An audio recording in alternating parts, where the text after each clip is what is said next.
Eve tek bir süpürge alınacaksa hem kuru bir şekilde tozları alsın hem de ıslak bir şekilde paspas işini yapsın diyorsanız ilgi duyabileceğiniz Dreamy H14 ıslak ve kuru modelini inceledik. Sizler için kısa bir özetini çıkartalım.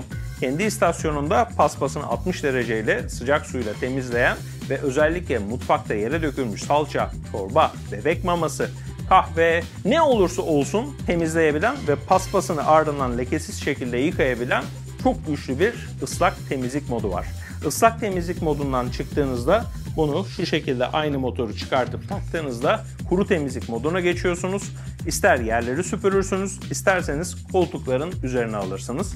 Özetle arabayı da temizleyecek olsanız, koltuğu da temizleyecek olsanız her türlü ucu, ıslak ve kuruyu bir arada sunan çok güzel bir ürün yapmış Dreamy. Dreamy H14'ün uzun incelemesinin yanı sıra sizler için kısa bir de özet geçtik. Benzeri özet videoları kaçırmamak için Teknopat'a abone olmayı unutmayın.